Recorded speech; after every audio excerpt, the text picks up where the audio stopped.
Second Chronicle chapter 32 का मैं पढ़ रही हूँ 10 वर्स से। अश्शूर का राजा सनहेरीब कहता है कि तुम्हें किसका भरोसा है। वहां पर हिजकिय्याह बोल रहा है परमेश्वर पे भरोसा करो, परमेश्वर पे भरोसा करो, परमेश्वर पे भरोसा करो और वही पूरा करेगा।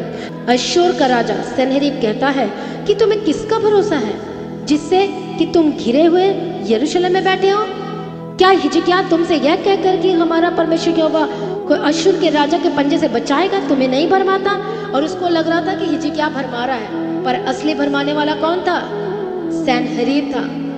और वो कहता है कि तुम भूखों प्यासे मरो। फिर उसने ऐसा एक पत्र भेजा जिसमें इजराइल के परमेश्वर यहोवा की निंदा की बातें लिखी थी। This is the most and most and most dangerous things. एक पत्र में क्या लिखा था? जैसे देश देश की जातियों के देवताओं ने अपनी प्रजा को मेरे हाथों से नहीं बचाया, वैसे हिजकिय्याह का देवता भी अपनी प्रजा को मेरे हाथ से नहीं बचा सकेगा। तब इन घटनाओं के कारण राजा हिजकिय्याह और आमोस का पुत्र यशायाह नबी दोनों ने प्रार्थना की और स्वर्ग की ओर दुहाई दी, क्योंकि एक बहुत बड़ा चैलेंज था। आज आपको बताना चाहती हूँ, एक ग्रेट चैलेंज हो सकता है आपके लाइफ में आया है। तो अब आपको क्या करना है? खोजना है परमेश्वर को, प्रभु की उपस्थिति में कहना है, प्रभु मेरे लाइफ में ये प्रॉब्लम क्यों है, मेरे जीवन में लोग क्यों कह रहे हैं कि तेरा परमेश्वर कहाँ रहा, लोग क्यों ताने मारे, क्यों लोग क्यों कह रहे हैं कि तेरा प्रभु कुछ नहीं कर सकता, तेरा परमेश्वर ये नहीं कर सकता। वो राजा ने भी ऐसे कहा था, देख वो नहीं बचा सकेगा, देख वो नहीं कर। वो ललकार रहे थे परमेश्वर को, वो ललकार रहे थे नबी को, वो ललकार रहे थे नबी मतलब प्रोफेट को, पास्टरों को। हालेलुया।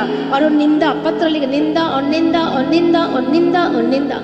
उसके बाद हिजकिय्याह ने क्या किया? यरूशलेम के निवासियों ने क्या किया? परमेश्वर को पुकारना शुरू किया, परमेश्वर की उपस्थिति में बैठकर पुकारना शुरू किया। हालेलुया। तब यहोवा ने एक दूत भेज दिया जिसे अश्शूर के राजा की छावनी में सब शूरवीर प्रधान और सेनापतियों को नष्ट किया। किसको भेज दिया? दूत को भेज दिया। अतः वह लज्जित होकर अपने देश को लौट गया। जब अपने देवता के भवन में था तब उसके नीच पुत्रों ने वहीं उसे तलवार से मार डाला।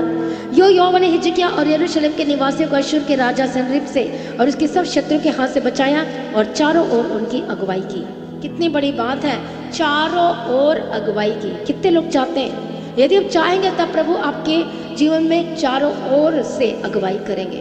आपके परिवार में भी अगुवाई करेंगे, आपके पर्सनल लाइफ में भी प्रभु अगुवाई करेंगे। If you are alone, hallelujah. यदि आप अलाउ करोगे, परमेश्वर को कहोगे यस लॉर्ड मैं चलने के लिए तैयार हूँ। यदि आप बोलोगे प्रभु को, रिस्पॉन्ड दोगे, वचन के साथ रिस्पॉन्ड दोगे, हाँ और आमीन में जवाब दोगे, एक्शन में प्रार्थना के साथ जवाब दोगे, फास्टिंग के साथ रिस्पॉन्स करोगे, उसके वचन को पूरा करके आप रिस्पॉन्ड करोगे, तब परमेश्वर आपको छुड़ाएगा उन पंजों के हाथ से, उन शैतानी हाथों से, उस तांत्रिक के हाथों से, उन बाबाओं के हाथों से, उन बीमारियों के हाथों से। परमेश्वर आपको छुड़ाएगा और जीवन देगा। बोलो आमीन।